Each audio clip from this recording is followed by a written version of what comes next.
Hey, good morning, guys. Hope you're off to a great week.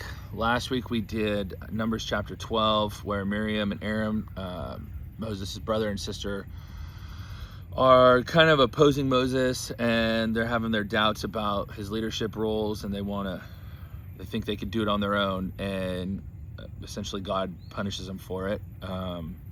Miriam gets a skin disease and has to be outcast for the camp for a while, but then ultimately is healed. But we're starting to see kind of a little bit of rebellion in there. Today we're going to do chapter 13 and 14. It's one of my favorite stories in the Bible because it's literally just leaning on your faith, whether it's fear versus faith right here, where Caleb and Joshua and other spies go into promised land. So anyway, start with Numbers chapter 13. The Lord said to Moses, "Send some men to explore the land of Canaan, which I am giving to the Israelites. From each ancestral tribe send one of its leaders." So at the Lord's command, Moses sent them out from the desert of Paran. All of them were leaders of the Israelites. These are their names. From the tribe of Reuben, Shemua, son of Zakur. From the tribe of Simeon, Shaphat, son of Hori. From the tribe of Judah, Caleb, son of Jephunneh. From the tribe of Issachar, Igal, son of Joseph. From the tribe of Ephraim, Hoshea, son of Nun. From the tribe of Benjamin, Palti, son of Raphu. From the tribe of Zebulun, Gideon, son of Sodi. From the tribe of Manasseh, a tribe of Joseph, Gadi, son of Susi. From the tribe of Dan, Amiel, son of Gamali. From the tribe of Asher, Sethur, son of Michael. From the tribe of Naphtali, Nabi, son of Vosphi. From the tribe of Gad, Gul, son of Maki. These are the names of the men Moses sent to explore the land. Moses gave Hoshea, son of Nun, the name Joshua. When Moses sent them to explore Canaan, he said, "Go up through the Negev and on into hill country. See what the land is like, whether the people who live there are strong or weak, few or many." So they're spies, they're scouting. What kind of land do they have in? What kind of land do they live in? Is it good or bad? What kind of towns do they live in? Are they unwalled or fortified? How is the soil? Is it fertile or poor? Are there trees in it or not? Do your best to bring back some of the fruit of the land, for it was the season for the first ripe grapes. So they went up and explored the land from the desert of Zin as far as Rehob, toward Lebo Hamath. They went up through the Negev and came to Hebron, where Ahiman, Sheshahi, and Talmi, the descendants of the Anak, lived.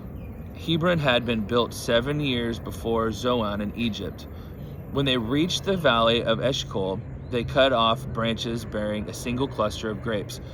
So let me back up a little bit. The descendants of Anak, which were like giants, right? So we're kind of setting the stage for that. Like, they used to live there before the flood.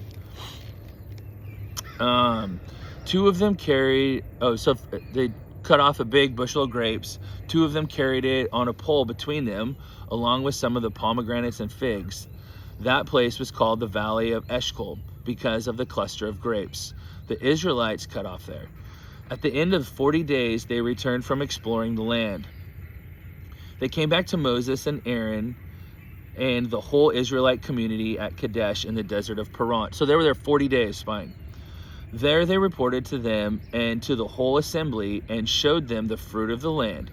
They gave Moses this account: "We went into the land to which you sent us, and it does flow with milk and honey. Here is its fruit. But the people who live there are powerful, and the cities are fortified and very large. We even saw descendants of Anak there. The Amalekites live in the Negev. The Hittites, Jebusites, and Amorites live in the hill country, and the Canaanites live near the sea and along the Jordan."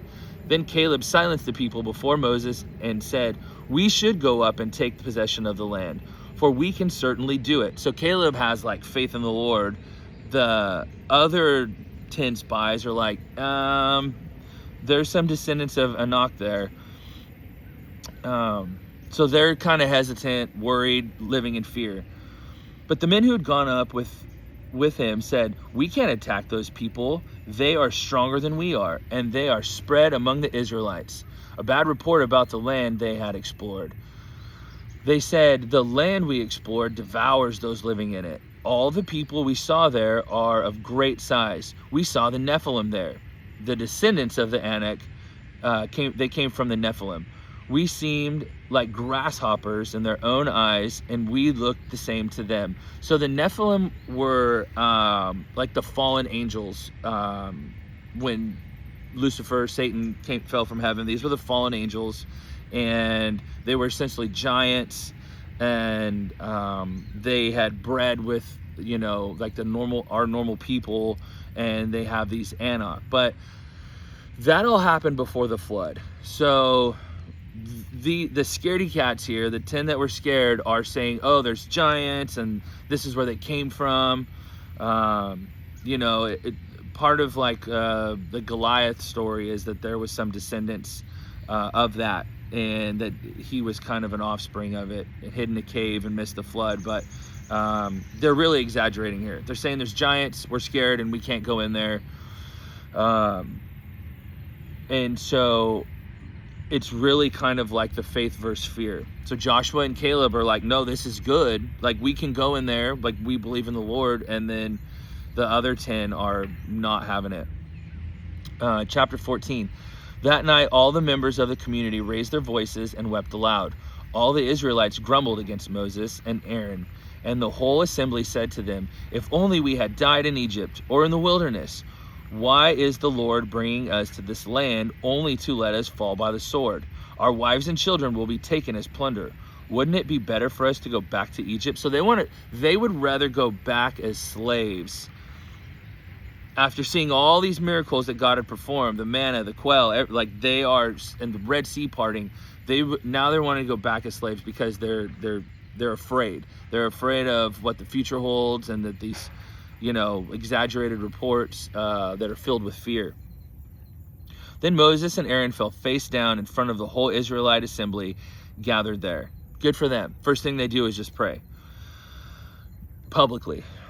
Joshua, son of Nun, and Caleb, son of Jephunneh, who were among those who had explored the land, tore their clothes and said to the entire Israelite assembly, "The land we passed through and explored is exceedingly good. If the Lord is pleased with us, he will lead us into the land, a land flowing with milk and honey, and will give it to us. Only do not rebel against the Lord, and do not be afraid of the people of the land, because we will devour them. Their protection is gone, but the Lord is with us. Do not be afraid of them." The whole assembly talked about stoning them. Then the glory of the Lord appeared. So everyone, they're like, "No, we can do this. We got this. Like, the Lord's on our side." And they're like, "No, let's just kill these 2 guys and try to get back to Egypt." But the whole the Lord said to Moses, "How long will these people treat me with contempt? How long will they refuse to believe in me, in spite of all the signs I have performed among them? I will strike them down with a plague and destroy them, but I will make you into a greater nation, or a nation greater and stronger than they."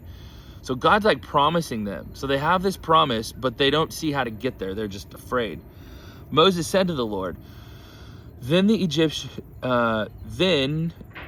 Egyptians will hear about it. By your power, you brought these people up from among them,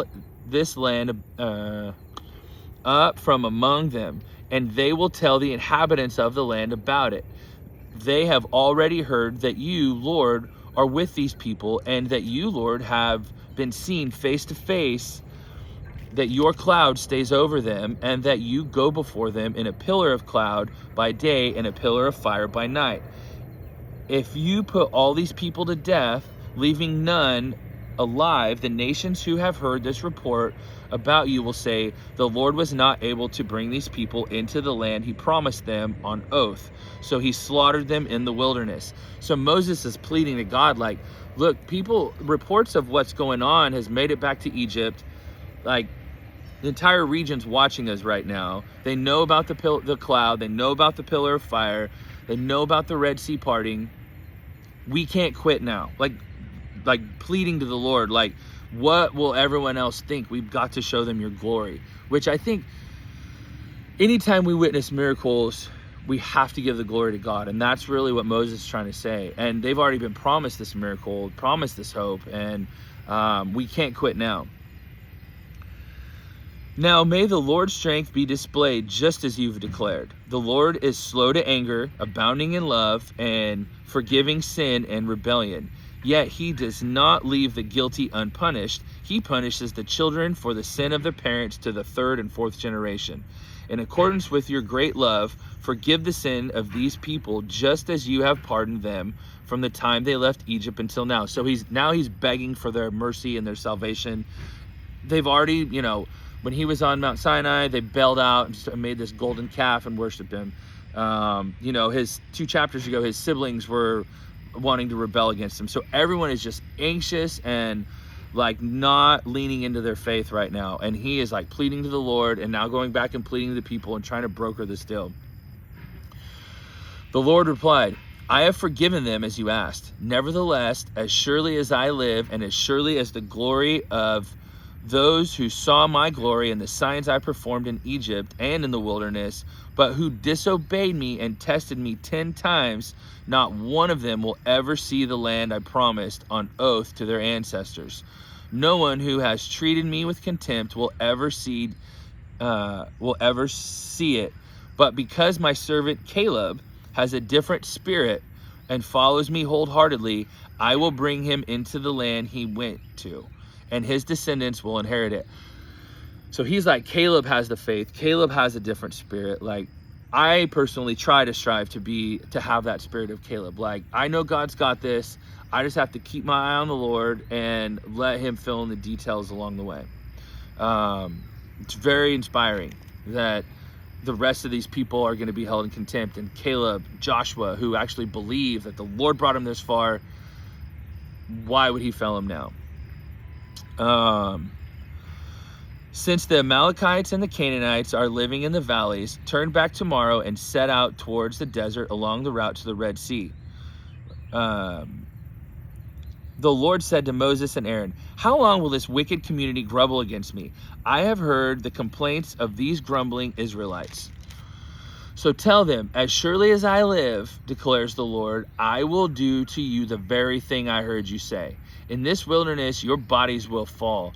Every one of you, 20 years old or more, who has counted in the census and who has grumbled against me. Not one of you will enter the land I swore with uplifted hand to make your home, except Caleb, son of Jephunneh, and Joshua, son of Nun. So they were it would have been better to die in the desert. The Lord's all right, you don't believe me? Die in the desert. If that's what you want, that's what you're going to get. As for those who are serving and have faith, I'm going to take them to the promised land. As for your children that you said would be taken as plunder, I will bring them in to enjoy the land that you have rejected.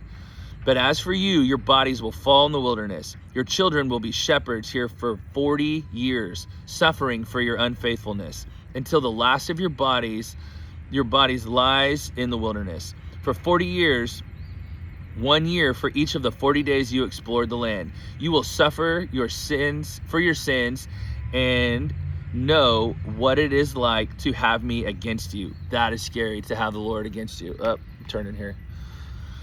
I, the Lord, have spoken, and I will surely do these things to this whole wicked community, which has banded together against me. They will meet their end in this wilderness. Here they will die. So the men Moses had sent to explore the land, who returned and made the whole community grumble against him by spreading a bad report about it. These men who were responsible for spreading the bad report about the land were struck down and died of a plague before the Lord. Right then and there, it just kills him. He didn't want that. That's a cancer, and he's just cutting it out. Of the men who went to explore the land, only Joshua, son of Nun, and Caleb, son of Jephunneh, survived. So keep that in mind. 12 go out, 12 come back, 10 are scared crapless, and 2 have faith. And the 10 that were scared and did not have their faith and believe in the power of God after they've seen all these signs and miracles, there's cloud still covering them or pillar of fire are still scared, and God says, I can't have it, you're out.